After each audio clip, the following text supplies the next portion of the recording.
नमस्ते दोस्तों। काफ़ी टाइम के बाद मैं एक नया वीडियो अपलोड कर रहा हूँ क्योंकि आपको तो पता है कि मार्केट कंडीशन किस हिसाब से कि मार्केट में सारे सप्लाई जोन वर्क कर रहे थे। इवन कोई खास डिमांड जोन बना ही नहीं था जो मार्केट को सपोर्ट करे। बट इसी भी मार्केट सिचुएशन में एक चीज़ मुझे समझ आ रही है कि अब जो निफ्टी मीडिया है वो अच्छे डिमांड जोन में आ चुका है, वो भी वीकली के। बट इसने बैक टू बैक दो अच्छे वीकली के सप्लाई जोन ब्रीच करे। मैं आपको सारी चीज़ें डिलीट कर देता हूँ। हम क्वार्टरली से चलते हैं। तो ये अब एक क्वार्टरली के एक डिमांड जोन में आया है जिसके अंदर आप चेक करोगे कि ये जो डिमांड जोन है इसके अगेंस्ट कितना अच्छा खासा ये डिमांड जोन है। बट इसकी जो आप क्लोजिंग देखोगे ना, आप ये इसको भी पीएस नहीं करा, इसने सिर्फ पीएस करा, क्लोजिंग ही नहीं दिया। तो देखने जाए तो इसने इस वाले सप्लाई को जो टेस्टेड है ऑलरेडी उसी से रिटर्न आई है, तो इसके अंदर इतनी स्ट्रेंथ नहीं है कि प्राइस को आप ले जा सके।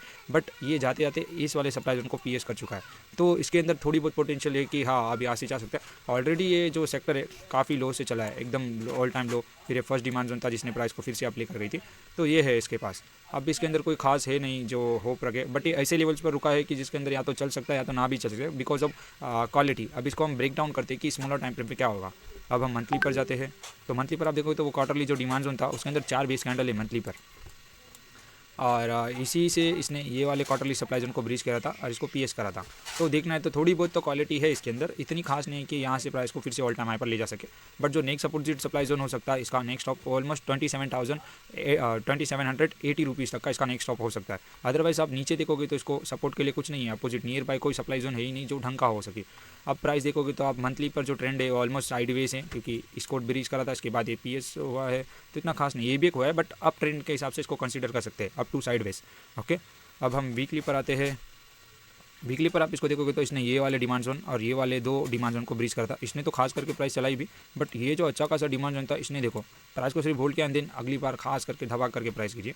बट जाते जाते जब ये प्राइस आई, ये प्राइस इस वाले डिमांड जोन में आई है जो कि अपने आप में एक रिवर्सल पैटर्न है और ये क्वार्टरली और मंथली के प्रॉपर कोइंसाइड करने वाला डिमांड जोन है। और यहाँ से जो प्राइस ने रैली दी, ऑलमोस्ट जो प्राइस ने लो लगाया था उसके बाद यहाँ से जो रैली आई है इसके अंदर ऑलमोस्ट 41% रुपीज़ तक की रैली आई थी, वो भी 2 महीने के अंदर ही इसी जगह से।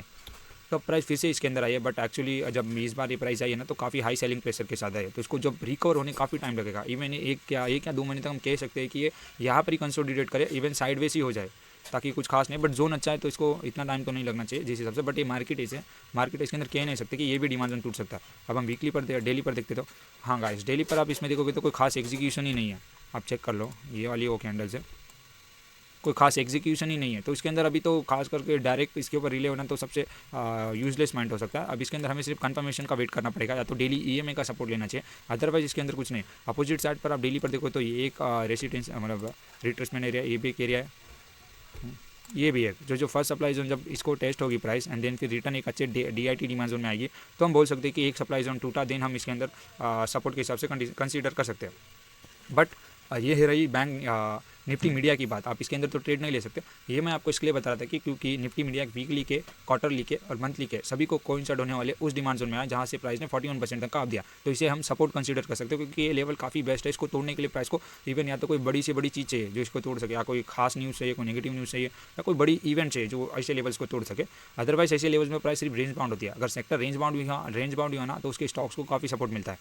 ओके, और अगर अब जा रहा है तो काफ़ी ज़्यादा सपोर्ट होता है। अब आप इसके अंदर जाओगे ना तो डेन का मैंने रिसेंट लास्ट 2 मंथ पहले एक वीडियो अपलोड करा था जब प्राइस यहाँ पर आई थी 42 रुपीज़ पर, तो ऑलमोस्ट इसी दिन पे था। इसी दिन मैंने वीडियो शूट करी थी ऑलमोस्ट 25-26 अक्टूबर को, और खासकर 1 या 2 नवंबर को मैंने अपलोड करी थी। ऑलमोस्ट अभी कुछ छुट्टी भी थी इसके हिसाब से, सैटरडे संडे, तो मैं इसी दिन पे इसको अपलोड करा था 1 नवंबर को, I think I remember. And then इसके बाद से मैंने इसको टारगेट दिया था कि ऑलमोस्ट ये जाएगा 85 तक, 70 रुपीज़ तक का इसके अंदर टारगेट हुआ।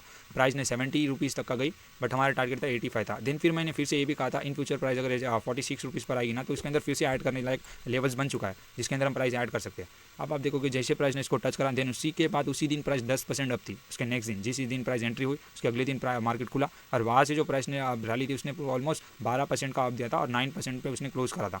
अब कल भी जब प्राइस ने डाउन आया देन फिर से रिकवर हो गया। आज भी प्राइस अच्छी खासी लो लगा रही थी, देन फिर से रिकवर होकर आज प्लस में हो चुकी है।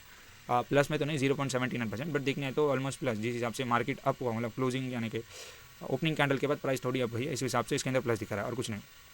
अब बात करते हैं इसकी टाइम फ्रेम्स की। अब जैसा कि आपको पता है कि क्वार्टरली पर इसके अंदर कुछ नहीं है रोकने लायक, सारी चीज़ें टेस्टेड है। मंथली पर चेक करोगे ना तो मंथली पर भी इसके अंदर सारी चीज़ें टेस्टेड है, कुछ खास लेवल्स है ही नहीं जो ऑलमोस्ट प्राइस को रोक सकते हैं। बट ये जो डिमांड जोन है ये मंथली के ईएमए को हिट करा है, इवन ये मंथली के डिमांड जोन में आया। अपोजिट साइड पर आप देखोगे तो कोई सप्लाई जोन है ही नहीं ढंग का, और ना अभी तक बना है।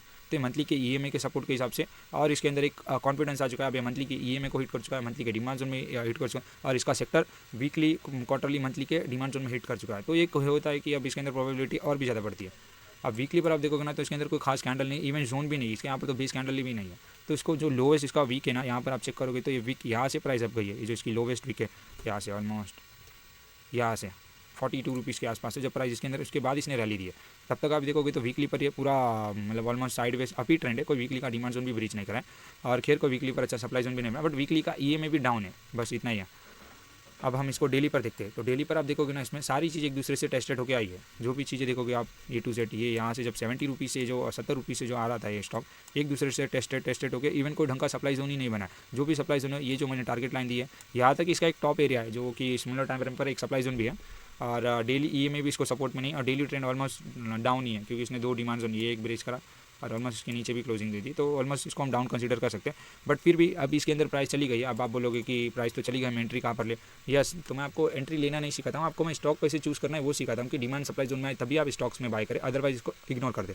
खैर, तो अब इसके अंदर मेरा प्लान ऑफ व्यू ये होता है कि अभी ये स्टॉक्स में वेट करूँगा कि ईएमए जो ब्लू लाइन है ना, खासकर प्राइस इसके ऊपर क्लोज करे जो ईएमए 20 है, तब मैं इसके अंदर एंट्री लेने का सोचूंगा। उससे पहले मैं इसके अंदर वेट करूँगा कि प्राइस थोड़ा और नीचे जिसके अंदर मैं एंट्री ले सकूँ, अदरवाइज इसको इग्नोर करूँगा। और खासकर इसके सेक्टर का सपोर्ट है, इसे मंथली के डिमांड जोन का सपोर्ट है, मंथली ईएमए, वीकली ट्रेंड, सारी चीज़ों का, थोड़ी बहुत चीज़ों का सपोर्ट है इसके अंदर।